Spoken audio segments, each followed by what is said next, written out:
Hello creative friends, this is Joy.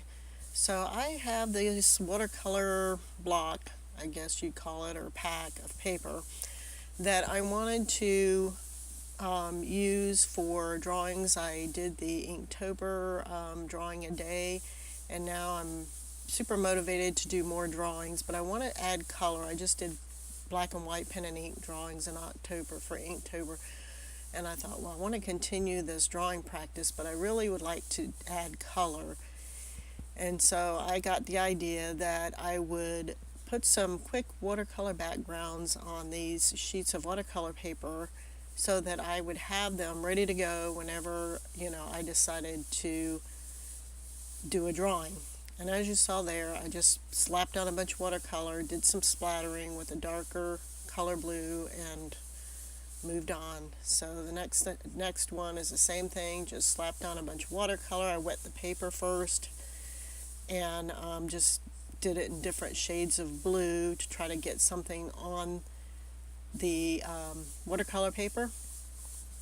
And I decided to use several different types of ways of getting a little bit of texture on these. The first one was to do the splattering of paint, and this one is just to do the splattering with just water, which gives a little bit of a different effect, and I just really like the effect that it gives. And then the third one, I did the same, just slapped on a bunch of different colors of blue, wet the paper because it helps, get the paint moving.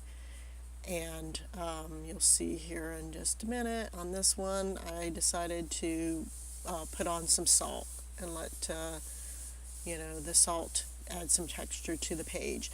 And when you do salt, you really do have to make sure that it's fairly wet. So I sprayed it again with some water just to make sure it was still fairly damp and sprinkled salt on there.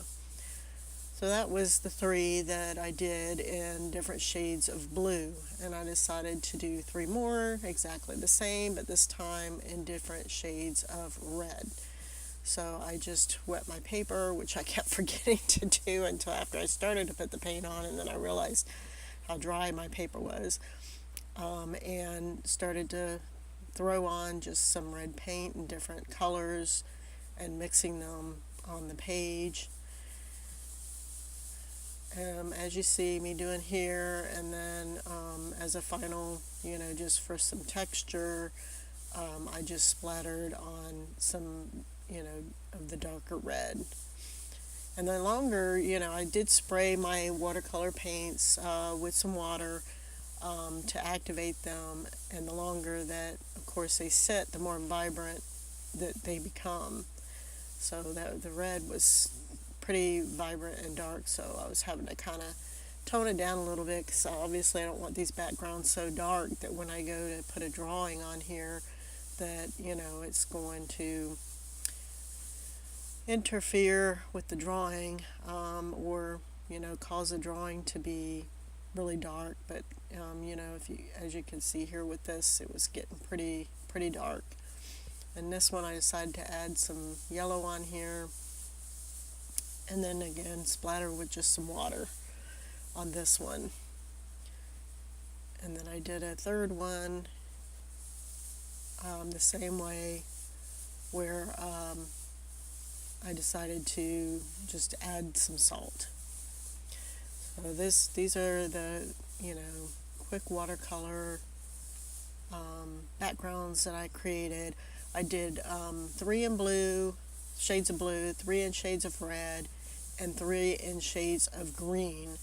And I created a portfolio to put all of these in, because it's like I had the pack of watercolor papers, but I'm like, well, what am I going to do with them? And once I do something with them, they're going to just be like loose leaf papers. Where am I going to, store them?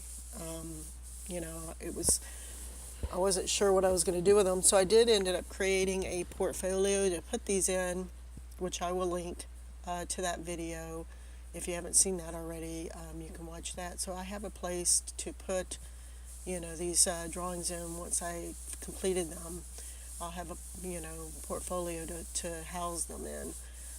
So I just wanted to, I was doing this in between when I was, creating the portfolio, while I was waiting for things to dry there, I decided to do these quick watercolor backgrounds so I could put them in there in my new portfolio and, like I said, have something to start with. And then, of course, while I was waiting as well, I drew on one of the blue ones that was, dry.